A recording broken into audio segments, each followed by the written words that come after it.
What's up? Today, the book review is about Sam Walton's Made in America.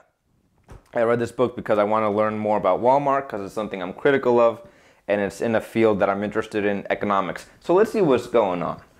What is the book about? The rise of Walmart. His entire life spent bringing up Walmart and his ideas and his team and crucial decisions that he made. Great book, by the way. What is being said? I took two main ideas out of the book. I'm not going to talk about everything. There's a lot of pages here. One of the main things he talks about is giving the customer what they want. And I think a lot of the criticism, at least that I attributed towards Walmart, was extinguished when I read that part of the book, because it was very interesting to me, because all Walmart is really doing is giving the customer what they want. They want cheaper products. And think about how much money that puts into the pockets of the American people when they don't have to pay as much when they're buying necessities like toilet paper, underwear, socks, shirts, basic stuff that you need. If you're spending less money on that, you have more money to spend on other things in your life that may be more important. So I thought that was pretty interesting. He said discounts, everything in one place. He kind of put small businesses out of business because he was selling cheaper than them, and he was and everything was in one place. So back in the day, you had to go to a bunch of different places to get everything you needed.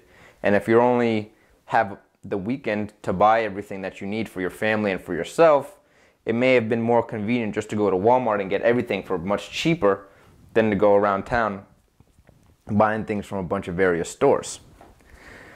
Stay lean. This kind of touches on the problem with paying his workers low wages. He talks about how there's a profit sharing program that Walmart has where employees can get a percentage of the profit made by Walmart. I don't know how that works today. I think he died in the 90s. I don't know who owns Walmart now. I don't know how that system works today. But he did express regret for not spending enough money on people like cashiers. But he made a good argument in the sense that payroll is the most significant overhead for a business, especially a business as large and huge as Walmart. Just recently, a few days ago, they raised the wages of 500,000 workers to like $9 an hour, which is like $2 more than what they were getting paid, or $1.50 or something. And it cost Walmart $1 billion. $1 billion just for that small pay raise for a small portion of their workers. Imagine the kind of effects $15 an hour could have for everybody, which is what the federal government is talking about. Is it true? Mostly yes.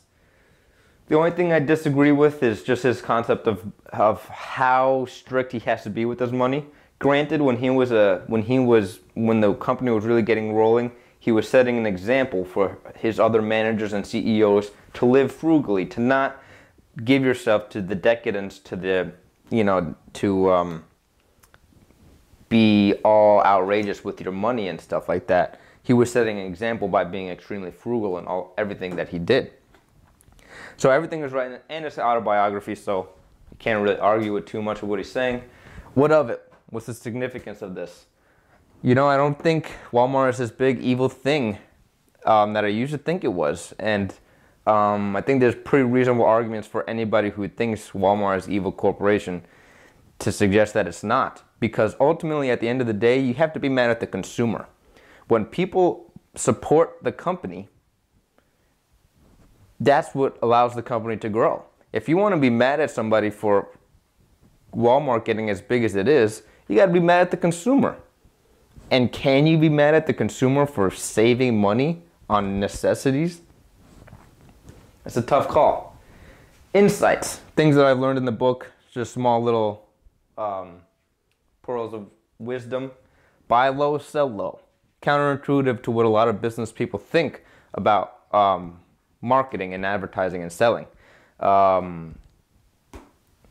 a lot of something and sell it for a little bit more than you got it for.